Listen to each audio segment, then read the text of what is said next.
Hi future doctors. NEET 2026 നമ്മൾ അടുത്തുകൊണ്ടിരിക്കുകയാണ്. അപ്പോൾ എല്ലാ പ്രാവശ്യവും ഞാൻ പാരൻസിനോടായിട്ട് എന്തെങ്കിലുമൊക്കെ വന്ന് പറയാറുണ്ട്. അപ്പോൾ ഈ വർഷവും കുറച്ച് കാര്യങ്ങൾ നിങ്ങളെ ഒന്ന് റിമൈൻഡ് ചെയ്യണം തോന്നി. നിങ്ങൾക്ക് ഓൾറെഡി അറിയുന്ന കാര്യങ്ങൾ തന്നെ ആയിരിക്കും.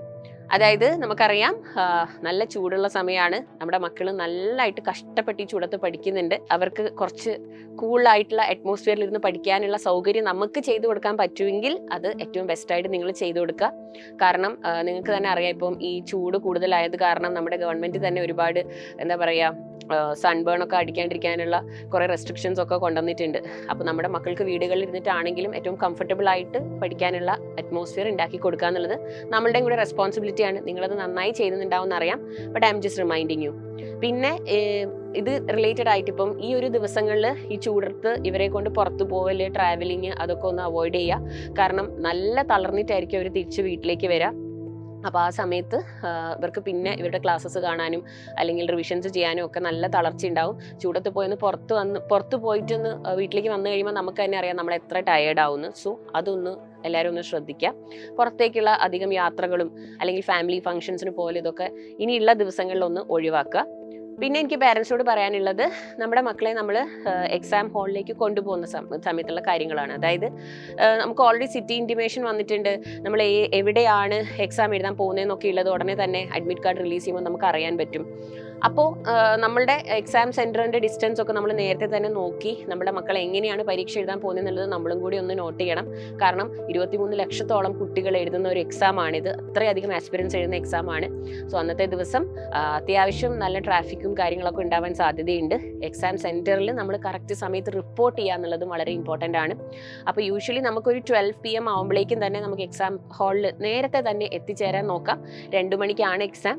അപ്പം നമ്മൾ അങ്ങനെ കണക്കാക്കി പോവുക. നമ്മളൊരു 12-12:30. അപ്പം കസ്റ്റമറി വെയർ ഇടുന്ന മക്കളൊക്കെ ആണെങ്കിൽ എന്താണെങ്കിലും ആ സമയത്ത് എത്തണം. അതല്ലാത്തവരാണെങ്കിൽ കുറച്ചും കൂടി ലേറ്റ് ആയിട്ട് എത്തിയാൽ മതി. ബട്ട് സ്റ്റിൽ നമുക്ക് നേരത്തെ എത്താൻ നോക്കാം. അപ്പം നിങ്ങൾ എക്സാം സെൻറ്ററൊക്കെ നോക്കിയിട്ട് ആ ഡിസ്റ്റൻസ് എങ്ങനെയാണ് പോകുന്നത്, അപ്പോൾ നമ്മുടെ വണ്ടിയിലാണ് അവരെ കൊണ്ടുപോകുന്നതെങ്കിൽ അതിൻ്റെ കാര്യങ്ങളൊക്കെ ഒന്ന് ചെക്ക് ചെയ്യുക. നമ്മൾ ബസ്സിലോ ട്രെയിനിലോ ആണ് ട്രാവൽ ചെയ്യുന്നതെങ്കിൽ അതിൻ്റെ ടിക്കറ്റും കാര്യങ്ങളൊക്കെ നേരത്തെ നോക്കി വെക്കുക. അവസാന നിമിഷത്തേക്കൊന്നും മാറ്റി വെക്കാണ്ടിരിക്കുക. പിന്നെ ഇഫ് ഇറ്റ് ഈസ് പോസിബിൾ, അവരെത്ര ആഗ്രഹിച്ചാണ് എക്സാമിന് പ്രിപ്പയർ ചെയ്യുന്നത് നമുക്കറിയാം. അതേപോലെ നിങ്ങൾക്കും ഒരുപാട് ഹോപ്പും ഒരുപാട് പ്രതീക്ഷകളും ഉണ്ടാവും.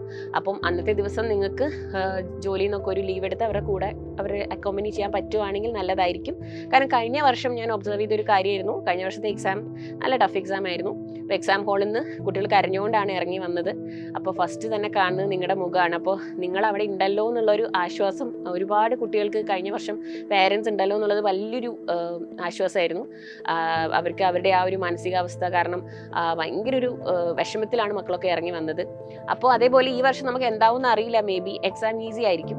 ബട്ട് സ്റ്റിൽ നിങ്ങളുടെ ഒരു മെൻറ്റൽ സപ്പോർട്ട്, ഒരു മോറൽ സപ്പോർട്ട് അവിടെ ഉണ്ടെങ്കിൽ, അത് നിങ്ങളുടെ ഫിസിക്കൽ പ്രസൻസ് അവിടെ ഉണ്ടെങ്കിൽ അത് വളരെ വളരെ യൂസ്ഫുൾ ആയിരിക്കും. പിന്നെ നമ്മൾ അന്ന് പോകുന്ന സമയത്ത് ഇവർക്കുള്ള ഫുഡ് കാര്യങ്ങളൊക്കെ ഇവർക്ക് എന്തെങ്കിലുമൊക്കെ കഴിപ്പിച്ചിട്ട് വേണം എക്സാം ഹാളിലേക്ക് വിടാൻ.